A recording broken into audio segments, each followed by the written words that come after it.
Oke, sebelumnya thank you yang udah klik video ini. Video singkat aja dari gue.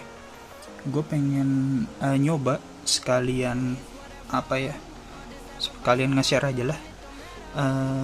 Bisa nggak motherboard ini yang punya slot 4 itu dipasang 3 RAM, 3 keping RAM.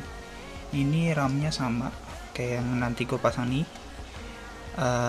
Kingston HyperX Fury DDR4 4GB, ini 4GB, yang ini 2 sama 4GB juga, jadi di total jadi 12GB.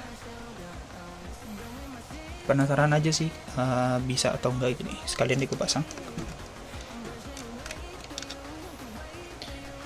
Ini kan dipasangnya gue di 2 sama di 4 ya, jadi gue pasangnya di satu sini. Gue nggak terlalu ngerti banget ya. Gue cuma tahu biasanya kalau misalnya cuma punya 2 RAM pergi silang gitu, entah yang sebutannya apa namanya, dual channel kah, lupa.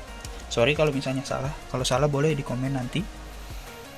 Nah ini gue pasangnya begini, jadi yang satu kosong, ini kosong, ini 1 2 3, 1 2 3, ini RAM-nya sama semua. Nanti apa berfungsi atau enggak nanti kita lihat ya. Oke, gue udah colokin kabelnya, power dan lain-lain.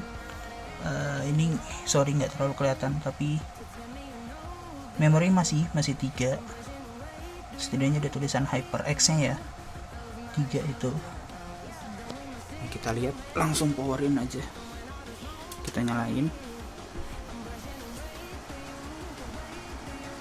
Halo.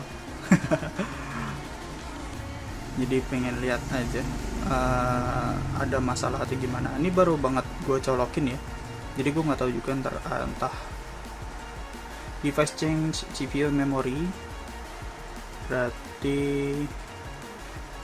load default follow and continue. Coba, oh masuk ya. Oke. Untuk sementara gue ini aja ya, kita nggak pakai dulu, jadi nggak kita ubah apapun.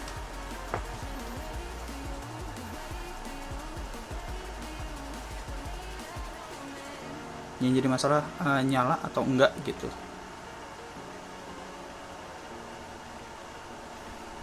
Terang banget ya. Oke, masuk. Windows aman.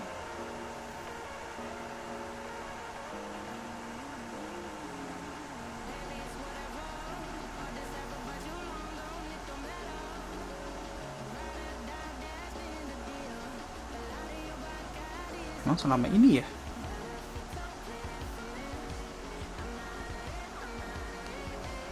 Oke, bentar.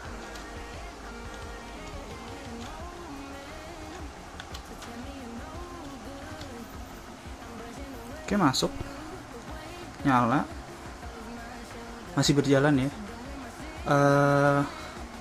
Gue pindah recordnya ke ini ya, ke apa?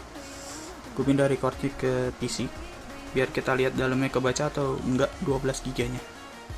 Oke, gue udah ke PC, udah record ke PC. Sorry kalau misalnya nanti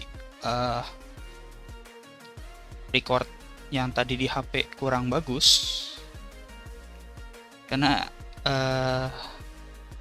ya wajar sih HP jadi kualitasnya kurang mungkin. Nah, untuk memori 12 ya, RAM 12,288 MB kebaca ya berarti. Jadi kalau misalnya pasang 3 RAM di motherboard 4 slot itu bisa. Jawabannya bisa. Kalau ditanya bisa atau enggak, bisa gitu. Kebaca atau enggak, kebaca. Tapi khusus untuk kasus gue pakai RAM yang sama, serinya sama, mereknya sama, DDR-nya sama, Kalau untuk speednya, gue nggak tahu ya. Soalnya kalau nggak salah speed gue, gue beli soalnya di tempat yang sama gitu. Jadi bentar, sorry. Oke. Kalau untuk penurunan speed mungkin kayaknya ada kali ya. Gue nggak terlalu ngerti banget gitu. Gue cuman pengen nge-share aja. Kayaknya ada beberapa orang yang masih nanya-nanya gitu. Bisa nggak ya gue pasang 3 dulu gitu. Video ini khusus buat orang-orang kayak gue gitu. Kalau misalnya gue galau gitu, maksudnya uh, gue tipe yang nggak bisa nabung. Terus kalau misalnya mau nambah lagi buat beli 2 keping sekaligus gitu, biar biar pasang 4 keping di 4 slot, eh, takutnya duitnya kepake ibaratnya gitu. Nah, ini tipe DDR4 size 12 GB ya, channel dual tuh, frekuensinya 106. Ini gue nggak terlalu paham gitu, cuma intinya bisa kebaca gitu. Ini slot yang tadi slot 1 gue kosongin, ini slot 2. Oke. Kalau misalnya ada yang paham silakan gitu dilihat. Kayaknya gue beli yang 2666 mAh dah. Iya kalau nggak salah ya. Oke. Ini 3, slot 3 tuh yang barusan kita pasang 1200. Kayaknya turun ya. Sorry. Ini 13, terus ini 12. Kalau yang 4, oh nggak sama tuh. Berarti yang slot 2 doang. Aduh, gue kurang paham ya. Pokoknya intinya tuh nih, hitung DDR4 266 1,333 Hz. Terus slot 2, slot 3 sama slot 4. Jadi oke. Mungkin segitu aja buat video singkatnya.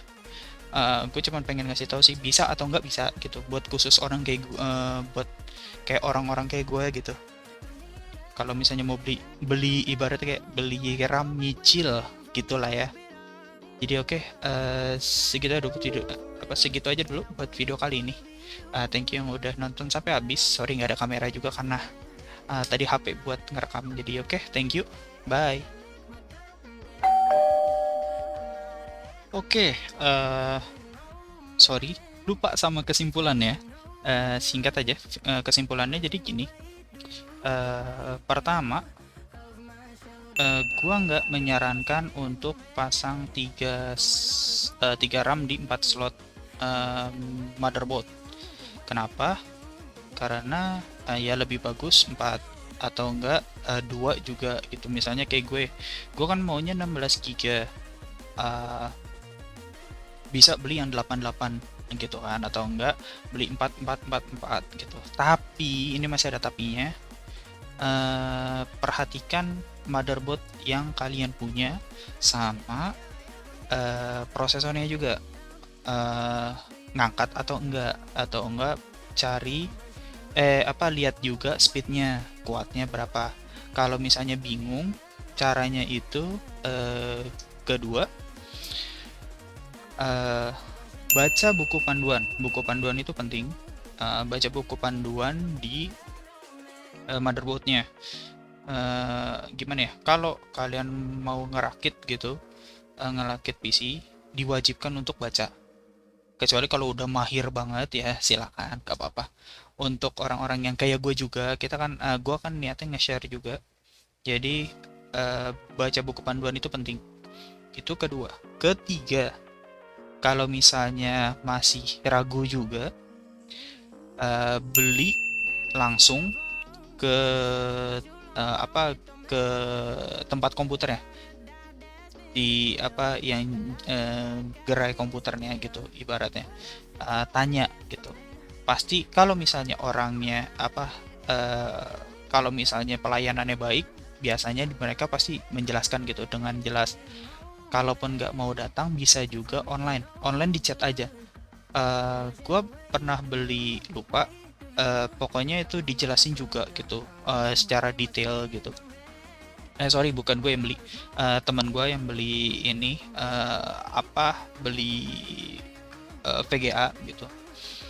Nah, dijelasin secara detail, oh kalau mau bawa ini sama prosesor ini gitu, kuatnya ini, mending harus ganti ini atau gimana gitu. Itu dijelasin. Kalau misalnya tempatnya terpercaya ya gitu. Jadi kalau beli online, carilah tempat yang terpercaya juga gitu.